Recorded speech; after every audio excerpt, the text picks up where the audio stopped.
Hello students, ਅੱਜ ਆਪਾਂ ਤੁਹਾਡਾ ਇੱਕ ਵਾਰੀ ਆਪਾਂ ਸਿਲੇਬਸ ਡਿਸਕਸ ਕਰ ਲਈਏ। ਇਹਦੇ ਵਿੱਚ ਕੀ ਹੈ ਕਿ ਤੁਹਾਡੇ ਜਿਹੜਾ ਸੈਕਸ਼ਨ ਏ ਦੇ ਵਿੱਚ ਤੁਹਾਡੇ 3 ਪਾਰਟਸ ਡਿਵਾਈਡ ਹੋ ਰਹੇ ਨੇ, ਸੈਕਸ਼ਨ ਬੀ ਦੇ ਵਿੱਚ ਤੁਹਾਡਾ 1 ਪਾਰਟ ਡਿਵਾਈਡ ਹੋ ਰਿਹਾ ਹੈਗਾ। ਇਹਦੇ ਵਿੱਚ ਕੀ ਹੈ ਕਿ ਤੁਹਾਨੂੰ 6 ਲੈਸਨ ਆਣਗੇ ਪਾਰਟ 1 ਦੇ ਵਿੱਚ, ਦੈਨ 3 ਆਣਗੇ, ਫਿਰ ਤੁਹਾਨੂੰ 3 ਚੈਪਟਰਸ ਆਣਗੇ ਇਹਦੇ ਪਾਰਟ 3 ਦੇ ਵਿੱਚ। ਹੁਣ ਆਪਣਾ ਕੀ ਹੈ, ਫਸਟ ਪਾਰਟ ਕੀ ਹੈ 20 ਮਾਰਕਸ ਕੈਰੀ ਕਰਦਾ, ਸੈਕਿੰਡ ਵੀ 20 ਮਾਰਕਸ ਕੈਰੀ ਕਰਦਾ, ਥਰਡ ਵੀ 20 ਮਾਰਕਸ ਹੀ ਕੈਰੀ ਕਰਦਾ। ਆਪਾਂ ਸਿਰਫ 30 ਮਾਰਕਸ ਦਾ ਪੇਪਰ ਦੇ ਵਿੱਚ ਅਟੈਂਪਟ ਕਰਨਾ ਹੋਊਗਾ, ਠੀਕ ਹੈ। ਹੁਣ ਤੁਸੀਂ ਕੀ ਕਰੋਗੇ, ਤੁਸੀਂ 10 ਦਾ ਲੌਂਗ ਕੁਐਸਚਨ ਕਰੋਗੇ, 10 ਦੇ ਸ਼ਾਰਟ ਕੁਐਸਚਨ ਹੋ ਗਏ, 10 ਦਾ ਫਿਰ ਲੌਂਗ ਕੁਐਸਚਨ ਆ ਗਿਆ, ਤੇ ਇੱਥੋਂ ਤੱਕ ਮੈਂ ਤੁਹਾਨੂੰ ਚੈਪਟਰ ਆਲਰੇਡੀ ਕਰਵਾਤੇ ਦ ਗਾਰਡਨ ਪਾਰਟੀ ਤੱਕ, ਠੀਕ ਹੈ। ਨੈਕਸਟ ਕੀ ਹੈ ਵੀ ਤੁਹਾਡੇ 6-1 ਐਕਟ ਪਲੇਜ਼ ਆ ਗਿਆ। ਇਹਦੇ ਵਿੱਚ ਤੁਹਾਡਾ 15 ਮਾਰਕਸ ਦਾ ਲੌਂਗ ਕੁਐਸਚਨ ਹੋਗਾ, ਬਿਕੋਜ਼ ਇਹ 1 ਐਕਟ ਪਲੇ ਨੇ, ਤਾਂ ਕਰਕੇ 15 ਮਾਰਕਸ ਤੁਸੀਂ ਇੱਕ ਕੁਐਸਚਨ ਅਟੈਂਪਟ ਕਰਨਾ ਹੋਗਾ ਵਿਦ ਫੁੱਲ ਲੈਂਥ ਦੇ ਨਾਲ। ਨੈਕਸਟ ਕੀ ਹੈ ਕਿ ਤੁਹਾਡੇ 10 ਮਾਰਕਸ ਸ਼ਾਰਟ ਕੁਐਸਚਨਸ ਆਣਗੇ। ਹੁਣ ਤੁਹਾਡਾ ਜਿਹੜਾ ਫਸਟ ਚੈਪਟਰ ਹੈ ਬੱਚੇ ਆਲਰੇਡੀ ਹੋ ਚੁੱਕਿਆ ਹੈਗਾ, ਸੈਕਿੰਡ ਔਰ ਥਰਡ ਮੈਂ ਤੁਹਾਨੂੰ ਕਰਵਾ ਦਿੰਨੀ ਹੈਗੀ, ਠੀਕ ਹੈ, ਜਿਹਦੇ ਵਿੱਚ ਤੁਹਾਨੂੰ ਲੌਂਗ ਕੁਐਸਚਨ ਇੱਕ ਆਊਗਾ ਹੀ ਆਊਗਾ, ਠੀਕ ਹੈ। ਤੁਸੀਂ ਆਪਣਾ ਸਿਰਫ ਉਹਦੇ ਵਿੱਚ ਇਕੱਲਾ ਲੌਂਗ ਕੁਐਸਚਨ ਕੈਰੀ ਕਰੋਗੇ ਵਿਦ 15 ਮਾਰਕਸ ਦੇ ਨਾਲ।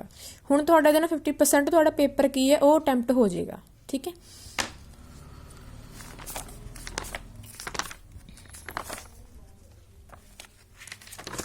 ਤੁਹਾਡਾ ਸੈਕਿੰਡ ਚੈਪਟਰ ਹੈਗਾ ਸੀ ਦਾ ਵਿਲ, ਠੀਕ ਹੈ। ਵਿਲ ਹੁੰਦੀ ਹੈ ਵਸੀਹਤ। 1 ਮਿੰਟ ਠੀਕ ਹੈ। ਇਹ ਥੋੜਾ ਲੌਂਗ ਕੁਐਸਚਨ ਹੈਗਾ। The play The Will is based on the theme of human love and affection being driven away by selfishness and greed. Play ਦੇ ਵਿੱਚ ਕੀ ਹੈ ਕਿ ਗੱਲ ਕਰਦੇ ਆ ਆਪਾਂ theme of human love the, affection ਦੀ। ਇੱਕ ਕੀ ਹੁੰਦਾ ਵੀ ਆਪਾਂ ਇੱਕ ਸੈਲਫਿਸ਼ ਬਣ ਜਾਂਦੇ ਹਾਂ, ਗਰੀਡੀ ਬਣ ਜਾਂਦੇ ਹਾਂ, ਤੇ ਇਹਦੇ ਨਾਲ ਆਪਣਾ ਸਾਰਾ ਕੁਝ ਕੀ ਹੈ, ਲਵ ਤੇ ਅਫੈਕਸ਼ਨ ਕੀ ਆਪਣੇ ਤੋਂ ਡਰਾਈਵਨ ਅਵੇ ਦੂਰ ਚਲਾ ਜਾਂਦਾ। The play deals with the theme of the withering human relationship. Play ਕੀ ਹੈ, ਡੀਲ ਕਰਦਾ ਹੈ, ਕਹਿੰਦਾ ਵੀ ਇੱਕ ਹਿਊਮਨ ਰਿਲੇਸ਼ਨ ਕੀ ਆ ਵੀ ਉਹ ਕਿੰਨਾ ਵਿਦਰ ਕਰਦਾ, ਵੀ ਕਿੰਨਾ ਕਈ ਵਾਰ ਟੁੱਟਣ ਦੇ ਯੋਗ ਆ ਜਾਂਦਾ, ਕਈ ਵਾਰੀ ਦੁਬਾਰਾ ਆਪਾਂ ਰੀਬੌਂਡ ਕਰ ਦਾਂਗੇ ਇਸ ਚੀਜ਼ ਦੇ ਵਿੱਚ ਜਾ ਕੇ। The theme has been presented through the story of Philip Ross and his wife Emily. Story की प्रेजेंट कर दी है, फिलिप रोज है, एमिली है। Philip Rose and his wife Emily was a young couple. They don't have much money but they have deeply in love. They go to the office of solicitors, मतलब भी ਉਹ ਇੱਕ lawyers ਕੋਲ ਜਾਂਦੇ ਨੇਗੇ। The young husband Philip Ross wants to write his will. ਜਿਹੜਾ young husband ਹੁੰਦਾ Philip ਚਾਹੁੰਦਾ ਕਿ ਆਪਣੀ ਉਹ ਵਿਲ ਰਾਈਟ ਕਰੇ। The devoted wife Emily objects to this and looks agitated. She thinks that only those who are near death write their will. Emily clings to Philip Ross and asks him to come away. They are poor in money but rich in love devices. ठीक है। Devices tells him that these words in the will are merely a formality. उन्होंने कहा भी सिर्फ just एक formality है। Even then she forces her husband to leave some money for the poor cousins and hospital. On seeing the couple in love, devices begin to like them. ਹੁਣ devices ਕੀ ਉਹਨਾਂ ਨੂੰ ਪਸੰਦ ਕਰਨ ਲੱਗ ਜਾਂਦੇ ਹੁੰਦੇ ਨੇ, ਠੀਕ ਹੈ। After the passage of 15 years, ਹੁਣ ਕੀ ਹੁੰਦਾ ਹੈ, 15 years ਚੱਲੇ ਗਏ ਉਹ ਵਾਲੀ ਸਾਰੀ will ਬਣਾਉਣ ਤੋਂ ਬਾਅਦ। They come again to the solicitors, ਉਹ ਦੁਬਾਰਾ ਫੇਰ ਆਉਂਦੇ ਨੇ। Mr. Philip Ross and his wife have now become richer. ਹੁਣ ਕੀ ਹੈ, ਹੁਣ ਉਹ ਅਮੀਰ ਹੋ ਚੁੱਕੇ ਹੁੰਦੇ ਨੇ। The wife is no longer sentimental as she was in the previous scene. ਹੁਣ ਕੀ ਹੈ ਕਿ ਉਹਦੀ ਵਾਈਫ ਕੀ ਹੈ, ਉਹਨੂੰ ਉਹਦੇ ਨਾਲ ਕੋਈ ਅਫੈਕਸ਼ਨ ਨਹੀਂ ਹੈਗਾ ਆਪਣੇ ਹਸਬੈਂਡ ਦੇ ਨਾਲ। ਉਹ ਪਹਿਲਾਂ ਦੀ ਤਰ੍ਹਾਂ, ਮਤਲਬ ਹੁਣ ਕੀ ਹੈਗੀ ਬਿਲਕੁਲ ਪਹਿਲਾਂ ਵਾਲੇ ਸੀਨ ਦੇ ਵਿੱਚ ਕਾਫੀ ਹੁਣ ਕੋਈ ਵੀ ਸੈਂਟੀਮੈਂਟਲ, ਕੋਈ ਵੀ ਵਿੱਚ ਭਾਵਨਾਵਾਂ ਨਹੀਂ ਹੈਗੀਆਂ। She wants all the money to come to her. She doesn't want any money to be given to her children or her husband's cousins. The attitude of the both has greatly changed. ਹੁਣ ਕੀ ਹੈ, attitude ਬਿਲਕੁਲ change ਹੋ ਚੁੱਕਿਆ ਹੁੰਦਾ ਹੈ। 15 years later, 15 ਸਾਲਾਂ ਬਾਅਦ, Philip comes again to write a will in the office of devices. His wife has already passed away.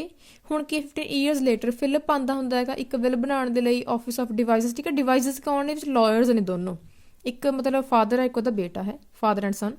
His wife has already passed, ਕੀ ਹੈ ਉਹਦੀ ਵਾਈਫ ਨਹੀਂ ਰਹੀ ਹੁਣ। He is no longer happy with his son and daughter, ਮਤਲਬ ਹੁਣ ਆਪਣੇ ਬੱਚਿਆਂ ਨਾਲ ਖੁਸ਼ ਨਹੀਂ ਹੈਗਾ। His son is a rotter and his daughter has run away with the driver. He doesn't even know whom to will has large amount of money. He remembers the days when he was poor. He doesn't know how things went wrong. Devices tells him that greed for money is like the germs of disease. If one doesn't take care, ਉਹ ਕਹਿੰਦਾ ਵੀ ਜੇ ਇੱਕ person ਧਿਆਨ ਨਹੀਂ ਰੱਖੂਗਾ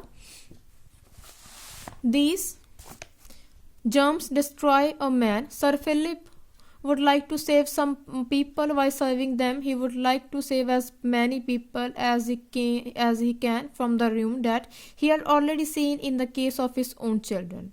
ਤੇ ਮਤਲਬ ਉਹਨੇ ਉਹੀ ਕੇਸ ਆਪਣੇ ਨਾਲ ਦੇਖੇ ਜਿਹੜਾ ਮਤਲਬ ਦੂਸਰੇ ਲੋਕਾਂ ਨੂੰ ਰਿਊਨ ਹੋਣ ਤੋਂ ਇਹਨੇ ਬਚਾਇਆ ਹੋਇਆ ਹੈ। ਹੁਣ ਕੀ ਹੈ, ਠੀਕ ਹੈ, ਪਲੇ ਕੀ ਹੈ, ਮਤਲਬ ਕਾਫੀ ਇੱਕ ਵਧੀਆ ਪਲੇ ਹੈ। ਇੱਕ ਵਿੱਚ ਆਇਰਨੀ ਆਪਣੇ ਅੱਗੇ ਇੱਕ ਪ੍ਰੈਜੈਂਟ ਕੀਤੀ ਗਈ ਹੈ। ਇਹਦੇ ਵਿੱਚ ਕੀ ਗੱਲ ਕੀਤੀ ਜਾਂਦੀ ਹੁੰਦੀ ਹੈ ਵੀ ਟਾਈਮ ਦਾ ਪਤਾ ਨਹੀਂ ਹੁੰਦਾ ਹੈਗਾ। ਰੋਜ਼ ਨੂੰ ਹੁੰਦਾ ਹੈ ਵੀ ਉਹ ਰਿਚ ਹੋ ਚੁੱਕੇ ਤਾਂ ਉਹਨੂੰ ਸਿਰਫ ਇਕੱਲੀ ਪੈਸੇ ਦੀ ਲੋੜ ਹੈ, ਉਹਨੂੰ ਆਪਣੇ ਕਜ਼ਨ ਦੀ ਲੋੜ ਨਹੀਂ। ਬਟ ਕੀ ਹੁੰਦਾ ਮਤਲਬ ਵੀ ਜਿਹੜੀ ਵਸੀਅਤ ਹੁੰਦੀ ਉਹਦੇ ਵਿੱਚ ਸਿਰਫ ਇਕੱਲਾ ਇਹੀ ਡਿਪੈਕਟ ਕੀਤਾ ਹੁੰਦਾ ਕਿ ਪ੍ਰੋਪਰਟੀ ਉਸ ਦੇ ਮਤਲਬ ਉਹਦੀ ਡਾਈਟ ਤੋਂ ਬਾਅਦ ਹੀ ਸਭ ਨੂੰ ਮਿਲਦੀ ਹੁੰਦੀ ਹੈਗੀ, ਠੀਕ ਹੈ। ਸੋ ਪਲੇ ਦੇ ਵਿੱਚ ਤੁਸੀਂ ਕੀ ਹੈ ਵੀ ਤੁਸੀਂ ਲੋ ਕੁਐਸਚਨ ਆਪਣਾ ਇਹ ਵਾਲਾ ਯਾਦ ਕਰੋਗੇ ਐਂਡ ਦੈਨ ਤੁਸੀਂ ਸ਼ਾਰਟ ਕੁਐਸਚਨਸ ਰੀਡ ਆਊਟ ਕਰੋਗੇ ਆਹ ਵਾਲਾ, ਠੀਕ ਹੈ। ਨੈਕਸਟ ਪੜ੍ਹਦੇ ਆਪਾਂ the monkey's paw. W Jacobs has wrote this play.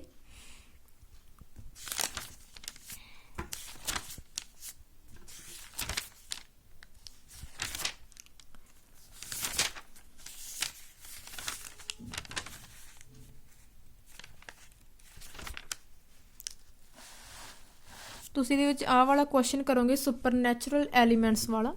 The monkey's spa ਮਤਲਬ ਮੌਂਕੀ ਦਾ ਪੰਜਾ is very a successful horror and mystery play. It presents incident after incident full of horror. There are also supernatural elements in the play, but the writer achieves his purpose of making the story supernatural in a skillful way. Play ਦੇ ਵਿੱਚ ਕੀ ਹੈ ਮਤਲਬ ਇੱਕ ਵਧੀਆ ਇੱਕ successful ਹੌਰਰ story ਹੈ ਵੀ ਆਪਾਂ ਨੂੰ ਇੱਕ ਵਾਰ ਡਰ ਲੱਗਦਾ, ਇੱਕ ਮਿਸਟਿਕ ਹੈ, ਰਹੱਸਿਆਤਮਕ ਨਾਲ ਭਰੀ ਹੋਈ ਹੈ। ਇਟ ਪ੍ਰੈਜ਼ੈਂਟ ਇੰਸੀਡੈਂਟ ਕੀ ਹੈ ਵੀ ਵਧੀਆ ਤੋਂ ਵਧੀਆ ਪਲੇ ਇੱਕ ਫੁੱਲ ਆਫ ਹੌਰਰ ਪਲੇ ਹੈ ਰਾਈਟਰ ਜਿਹੜਾ ਆਪਣੇ ਅੱਗੇ ਪ੍ਰੈਜ਼ੈਂਟ ਕਰਦਾ ਹੈ। There are also supernatural elements in the play. But ਕੀ ਰਾਈਟਰ ਕੀ ਹੈ ਵੀ ਉਹ ਆਪਣਾ ਇੱਕ ਵਧੀਆ ਪਰਪਸ ਕ੍ਰੀਏਟ ਕੀਤਾ ਹੋਇਆ, ਉਹਨੇ ਇੱਕ ਵਧੀਆ ਨੇ ਪਰਪਸ ਆਪਣਾ ਅਚੀਵ ਕੀਤਾ ਹੈਗਾ ਸਟੋਰੀ ਨੂੰ ਸੁਪਰਨੈਚੁਰਲ ਮਤਲਬ ਜਾਦੂਮਈ ਤਰੀਕੇ ਨਾਲ ਬਣਾਉਣ ਦੇ ਲਈ। He creates in us a willing suspension of disbelief. We know that such things don't happen in real life, but still we don't disbelieve anything. The play grips our attention. ਕਹਿੰਦੇ play ਕੀ ਹੈ ਆਪਣੀ attention ਨੂੰ ਕੀ ਹੈ grip ਕਰਦਾ ਹੈਗਾ, ਆਪਾਂ ਨੂੰ ਮਤਲਬ ਕੈਚ ਕਰਦਾ ਹੈਗਾ ਆਪਣੇ ਧਿਆਨ ਨੂੰ। The writer has constructed the play in a very skillful way. The house of the Whites is situated in a remote place. It's a dark wintry night ਹੈਗੀ ਆ। One doesn't have the courage to go out on such a cold night. Sergeant Major Morris who has been to India, ਜਿਹੜਾ ਕਿ India ਤੋਂ ਆਇਆ ਹੁੰਦਾ ਹੈ, who has a monkey spa comes. It's not just an ordinary monkey spa, ਵੀ ਇੱਕ ਸਧਾਰਨ monkey spa ਨਹੀਂ ਹੈਗਾ। It has certain magical qualities. It has a spell ਮਤਲਬ ਇਹਦੇ ਇੱਕ spell ਕੀਤਾ ਹੁੰਦਾ, magic ਹੁੰਦਾ ਹੈਗਾ put upon it by a Indian fakir. It can fulfill 3 different wishes of 3 different persons. monkey spa ਕੀ ਹੁੰਦਾ, ਉਹਦੇ ਵਿੱਚ ਮੈਜਿਕ ਹੁੰਦਾ ਹੈਗਾ ਮਤਲਬ ਉਹ 3 ਵਿਸ਼ੇਸ ਪੂਰੀਆਂ ਕਰੂਗਾ ਡਿਫਰੈਂਟ ਪਰਸਨਸ ਦੀਆਂ, ਅਲੱਗ-ਅਲੱਗ ਪਰਸਨ ਦੀਆਂ 3 ਵਿਸ਼ੇਸ। We see that the dramatist is introducing the supernatural event. Then Morris starts saying that the monkey spa has done a lot of harm in the lives of its former 2 possessors. We are shocked to know this. The first possessor of the monkey spa was very much troubling by it. He got so sick of life that he made a wish for death. Then Morris got the spa. He has also suffered a lot because of the spa. This also horrifies us. First ਵਿੱਚ ਕੀ ਹੁੰਦਾ ਤੁਹਾਨੂੰ ਦੱਸ ਦਿੰਦੀ ਹਾਂ ਇਹਦੇ ਵਿੱਚ ਵੀ ਉਹ first ਵਿਸ਼ ਕਰਦੇ ਹੁੰਦੇ ਕਿ ਉਹ ਰਿਚ ਹੋ ਜਾਣ ਬਟ ਵੀ ਉਹ ਰਿਚ ਨਹੀਂ ਹੁੰਦੇ ਹੈਗੇ, ਠੀਕ ਹੈ। ਆਪਾਂ ਅੱਗੇ ਪੜ੍ਹਦੇ ਹਾਂ। ਮਚ ਮਤਲਬ ਇਹ ਸਾਰੀਆਂ ਗੱਲਾਂ ਆਪਾਂ ਨੂੰ ਹੌਰੀਫਾਈ ਕਰਦੀਆਂ ਨੇ, ਆਪਾਂ ਨੂੰ ਡਰਾਉਂਦੀਆਂ ਨੇ ਕਾਫੀ। Much against the advice of Morris mister White buys the paw. Mister, ਠੀਕ ਹੈ, ਮਿਸਟਰ ਐਂਡ ਮਿਸਿਸ ਵਾਈਟ ਹੁੰਦਾ, ਇੱਕ ਉਹਦਾ ਬੇਟਾ ਹੁੰਦਾ Herbert. Mister and missus White ਕੀ ਕਰਦੇ ਹੁੰਦੇ ਨੇਗੇ, ਪਾਵਰ ਨੂੰ ਪਰਚੇਜ਼ ਕਰਦੇ ਨੇ। He feels excited about its magical power. He wishes for 200 pounds as the first wish. He needs this money for the payment of the debt taken for the purchase of his house. ਉਹਨਾਂ ਨੇ ਕੀ ਹੁੰਦਾ ਵੀ first ਵਿਸ਼ ਕੀ ਹੁੰਦੀ ਵੀ ਸਾਨੂੰ money ਮਿਲ ਜਾਵੇ, ਅਸੀਂ ਆਪਣਾ loan ਕੀ ਹੈ ਕਿ ਉਹਨੂੰ ਅਸੀਂ ਭਰ ਸਕੀਏ। As he breathes his wish, the pass moves in his hand. ਜਦੋਂ ਮਤਲਬ ਵੀ ਉਹ ਵਿਸ਼ ਮੰਗਦੇ ਨੇ ਤਾਂ ਪਾ ਕੀ ਹੈ ਮੂਵ ਕਰਦਾ ਉਹਨਾਂ ਦੇ ਹੈਂਡਸ ਦੇ ਵਿੱਚ। This also horrifies us. A loud crash on the piano is heard. Mr. White sees faces in the fire. ਮਤਲਬ ਉਹ ਕੀ ਨੇ ਫਾਇਰ ਦੇ ਵਿੱਚ ਫੇਸਿਸ ਦੇਖਦੇ ਨੇ। His wife and son run to comfort him. When the wish for 200 when the wish for 200 pounds is fulfilled they lose their son. ਹੁਣ ਕੀ ਹੁੰਦੀ ਉਹਦੀ ਵਿਸ਼ ਪੂਰੀ ਹੁੰਦੀ ਹੈ, ਆਪਣੇ ਬੇਟੇ ਨੂੰ ਕੀ ਹੈ ਲੋਸ ਕਰ ਦਿੰਦੇ ਨੇ। Herbert has been catch in the dynamo wheels, ਮਤਲਬ ਉਹ ਇੱਕ ਮੈਨੂਫੈਕਚਰ ਕੰਪਨੀ ਵਿੱਚ ਕੰਮ ਕਰਦਾ ਹੁੰਦਾ ਤਾਂ ਉਹਨੂੰ ਇੱਕ ਮਸ਼ੀਨ ਦੇ ਵਿੱਚ ਕੈਚ ਡਾਇਨਾਮੋ ਵੀਲਸ ਦੇ ਵਿੱਚ ਆ ਚੁੱਕਿਆ ਹੁੰਦਾ। The wish has been fulfilled after a ghastly tragedy. ਹੁਣ ਕੀ ਹੁੰਦਾ ਵਿਸ਼ ਕੀ ਹੈ ਪੂਰੀ ਹੋ ਜਾਂਦੀ ਹੈ ਕਾਫੀ ਇੱਕ ਟ੍ਰੈਜਡੀ ਦੇ ਨਾਲ। The death of the Herbert brings sadness and grief in the lives of the Whites. The atmosphere of horror gets intensified as we proceed further into the play. The climax of the horror is reached when the second wish for the return of the dead Herbert to life is made. Second ਕੀ ਹੁੰਦਾ atmosphere ਕੀ ਹੁੰਦਾ ਕਾਫੀ ਹੌਰਰ ਹੋ ਗਿਆ। Second ਵਿਸ਼ ਹੁੰਦੀ ਹੈ ਕਿ Herbert ਵਾਪਸ ਆ ਜਾਵੇ। As the wish is made loud knocking at the door. ਹੁਣ ਕੀ ਹੁੰਦਾ ਵਿਸ਼ ਮੰਗੀ ਜਾਂਦੀ ਹੈ, ਲਾਊਡ ਨੌਕਿੰਗ ਹੋ ਰਹੀ ਹੈ ਡੋਰ ਦੇ ਉੱਪਰ।